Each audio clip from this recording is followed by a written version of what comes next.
जय बिहार और नमस्कार मेरे 7वें चरण के सारे भावी शिक्षक और शिक्षिकाओं। आज मन पहली बार इतने दिन में थोड़ा दुखी हुआ है। रियल बताएं, कुछ ऐसी चीज़ें देख रहा हूं कि मतलब क्या ये बिहार के राजनेता हैं।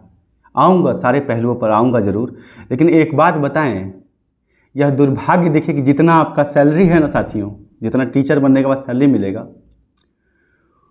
राज्य में ये लोग कहते हैं पैसा नहीं है, शिक्षा के लिए पैसा नहीं है, बजट नहीं है, व्यवस्था नहीं है।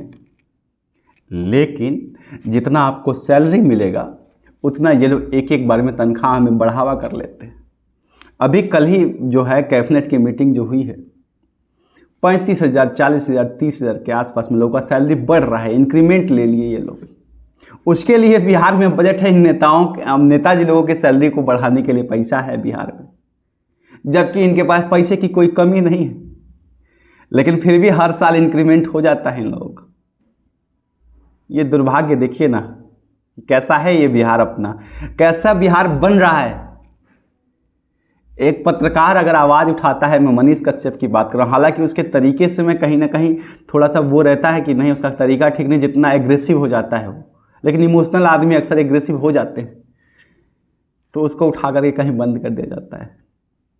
यहाँ पर बजट के नाम पर यह कह दिया जाएगा कि पैसा नहीं है और अपना तनख्वाह बढ़ाने के लिए 30,000 बढ़ाने के लिए पर्याप्त पैसा है। ये है अपना बिहार। इसलिए दुखी हो गया हूँ थोड़ा कि मतलब ये कहाँ लेके जा रहे हैं हम लोग बिहार को। और ये बातें आपको जानना भी चाहिए कि ये अपना बिहार है। और ये सिर्फ एक पार्टी की बात नहीं, कोई भी पार्टी है, इसके पहले बीजेपी भी तो था, आज इन लोगों का है, उसके पहले वो लोग थे, वो लोग भी ऐसा ही कर रहे थे। तो ये बड़ा दुख का बात है यार कि मतलब यार कम से कम चलो ठीक है, आप भर्ती नहीं दे रहे तो इंसानियत तो दिखाओ कि यार हम एक तरफ कह रहे हैं कि शिक्षा के लिए बजट का कमी पड़ रहा है, विकास के लिए बजट का कमी पड़ रहा है, और अपने लिए तनख्वाह बढ़ा रहे हो, तो कम से कम एक सांत्वना ही देने के लिए ये कार्य तो आपको नहीं करना चाहिए था। अब क्या बीतेगी हम जैसे बच्चों के ऊपर या उन साथियों के ऊपर जो भर्तियों का इंतजार कर रहे हैं, जब वो देखेंगे कि उनके लिए 10,000, 15,000, 20,000 का नौकरी का व्यवस्था नहीं है और यहाँ पे 30,000, 40,000 रुपये तनख्वाह बढ़ाने के लिए नेताओं के पास पैसा है, तो कितना दर्द होगा इन अपने ही नेताओं से, कितना तकलीफ होगा। तो ये थोड़ा सा इंसानियत दिखानी चाहिए थी। फेयर इनफ, ये अपनी राजनीति से अलग। चलिए चलते हैं 7वें चरण की भर्ती के ऊपर बात करते हैं। नियमावली से लेकर के कब आ रहा है, क्या क्या चीज़ें हो रही हैं, तमाम बयान आ रहे हैं, तमाम शिक्षा मंत्री से लेकर मुख्यमंत्री तक सब कह रहे हैं बहुत बड़ा तोप फोड़ने वाले हैं, बम फोड़ने वाले हैं। बम तो फोड़ेंगे ये लोग, ये हमको भी पता है, लेकिन कब फोड़ेंगे इसके बारे में बात कर लेते हैं। तमाम चीज़ों पर बात करेंगे, लेकिन एक चीज़ कहूँगा कि अगर आप पुराने साथी हैं और आज तक चैनल को सब्सक्राइब नहीं किए, और अगर आप नए साथी हैं, पहली बार आए हैं, तो भी चैनल को सब्सक्राइब कर लीजिए। इससे हमको थोड़ा मोटिवेशन मिलता रहता है, और मैं रोज़ आकर के आपके लिए वीडियो बना करके आपको इरिटेट नहीं करता हूँ। यहाँ तमाम ऐसे चैनल हैं जो रोज़ 4 वीडियो बनाते हैं टीचर पे, तो ये कार्य नहीं करता हूँ। और थोड़ा सा आपका समर्थन से अपने आप को बलिष्ठ बनाने की आप सबके समर्थन से कोशिश कर रहा हूँ, ताकि जब बातें कहीं उठाई जाएं तो उनको भी लगे कि इनके पीछे लाख लोग खड़े हैं, 2 लाख लोग खड़े हैं, तो थोड़ा सा बातों में वजन बढ़ जाए। हालांकि अभी तो जो भी वजन है वो अपने प्रोफेशन की वजह से, इसलिए अच्छी चीज़ों को कंज्यूम करना और उनको प्रोत्साहन देना भी हमारी जिम्मेदारी है, इसलिए ज़रूर सब्सक्राइब कीजिएगा। चलिए देखिए, 7वें चरण की भर्ती को लेकर के लगातार ये लोग कह रहे हैं। आप एक चीज़ नोटिस कीजिएगा कि नियमावली रेडी है। नियमावली देखिए, मैंने आपको अक्टूबर या नवंबर में बताया था कि नियमावली है इनकी रेडी, थोड़ा बहुत संशोधन करना था, और वो आज तक हुआ भी नहीं है। जो मुद्दा था एक सेंट्रलाइज सिस्टम में ये था कि डोमिसाइल में कितना देना है, डोमिसाइल में टोटल रखना है, मतलब प्रोडक्ट बिहार का ही रखना है, या आउट स्टेट के लिए 10% the rule of supreme court वो छोड़ना है, या फिर मतलब जनरल भर्ती लेनी है।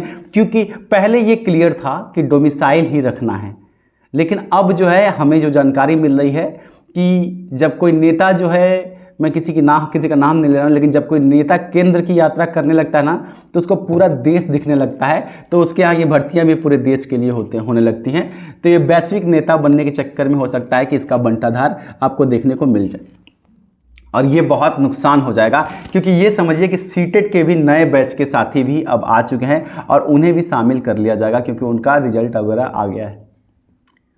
तो ये बात है। तो नियमावली जो है पहले से जो तैयार थी वो तैयार है। और उसमें कुछ जो फैसले बड़े लेने हैं वो अभी तक लिए नहीं गए हैं, वो अंततोगत्वा तब लिए जाएंगे जब आपके नोटिफिकेशन को जारी करना होगा। तमाम अलग अलग भर्तियां आ रही हैं, लेकिन इसको लेकर के मैं आपको बताऊं कि अभी भी 7वें चरण को ये लोग, मुझे उम्मीद था कि 15 मार्च के बाद देखने को मिलेगा, क्योंकि मैं सोच रहा था कि ऑनरेबल सुप्रीम कोर्ट का फैसला आ जाएगा। ये लोग जब तक, छत्तीसगढ़ इतना छोटा सा राज्य है, इतना छोटा, मतलब छत्तीसगढ़ अच्छा राज्य है, मैं उसकी बुराई नहीं कर रहा हूँ, लेकिन बिहार के सामने छोटा राज्य, उसने जो है 7वें चरण के प्राथमिक शिक्षक की भर्ती जारी कर दी, नोटिफिकेशन दे दिए, प्राथमिक में बीएड को शामिल करते हुए नोटिफिकेशन दे दिया, जबकि मामला सुप्रीम कोर्ट में पेंडिंग है। पर अपना बिहार जो है इतना बड़ा राज्य, इतना सशक्त राज्य, इनके पास ये हिम्मत नहीं है, इनके पास ये नहीं है कि ये नोटिफिकेशन दे दें, कोई डेट फिक्स कर ले। ये इनका यही है कि जब तक बीएड वर्सेस बीटीसी का फैसला नहीं आ जाएगा, मामला क्लियर नहीं हो जाएगा, ये लोग 7वें चरण की नियमावली नहीं रिलीज करेंगे। ये इस बात पे कायम है। ये बात वो बोल नहीं रहे हैं, क्योंकि जब ये बोलेंगे काउंटर के लिए तो जो है कई बार आप ये समझिए कि उसके बाद लोग ये कहेंगे कि फिर छत्तीसगढ़ ने कैसे रिलीज कर दिया, हिमाचल प्रदेश ने कैसे कर लिया, पंजाब ने कैसे भर्ती चालू कर दी, तो इसलिए ये बात नहीं बता रहे, लेकिन ये लोग जो है उसका इंतजार कर रहे हैं। Point number 1। पॉइंट नंबर 2 ये है कि जितना गुस्सा है बच्चों में, इस देश का, इस बिहार का दुर्भाग्य ये है कि यहाँ हमेशा से राजनीति जो है, हमेशा से हम लोगों का भविष्य तय करती आई है।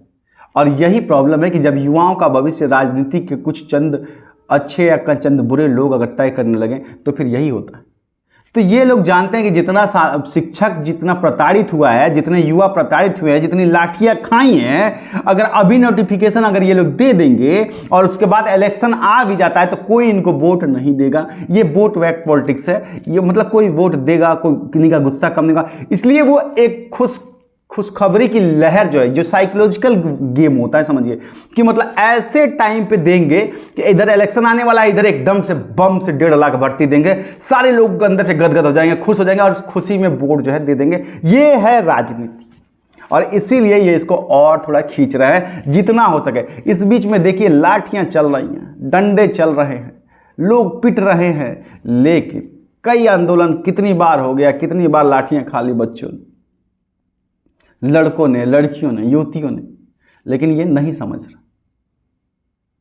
क्यों? क्योंकि इनको सिर्फ अपनी सीट चाहिए, राजनीति चाहिए। और ये मैं किसी पार्टी के ऊपर बात नहीं कर रहा, आप मूर्ख होंगे जो इसको पार्टी से या फिर ये समझे कि मैं किसी पार्टी या पक्ष की बात कर रहा हूं। ये बात मैं इसलिए कर रहा हूं क्योंकि ये सारी चीजें मुझे पता चल रही हैं। तो साथियों, 7वें चरण की भर्ती की बात करूं तो सबसे पहले बीएड वर्सेस बीटीसी का सुप्रीम कोर्ट का फैसला आएगा, और उसके बाद ही जो है 7वें चरण की नियमावली का फाइनल ड्राफ्ट आपको क्लियर होता हुआ दिखेगा, और तब जाकर के आएगा। फिलहाल जो है आपको इंतजार के अलावा कोई ऑप्शन नहीं है। आप लाठी खा के देख चुके हैं, सब कुछ कर रहे हैं। सरकार जब सुनेगी नहीं तो हम लोग क्या करेंगे? दुर्भाग्य। तो ये सारी चीजें थी। उम्मीद करता हूं कि आपको सारी चीजें क्लियर हो गई होंगी। थोड़ा सा इंतजार कीजिए, क्योंकि सुप्रीम कोर्ट में बीएड वर्सेस बीटीसी का मामला अगले हफ्ते, मतलब लास्टली हार्डली मुझे लगता है कि अप्रैल के फर्स्ट वीक में डिसाइड हो ही जाएगा, और उसके बाद शायद आप लोगों की नियमावली भी देखने को मिल जाएगी। उम्मीद करता हूं आपको जानकारी मिल गई होगी। मिलता हूं।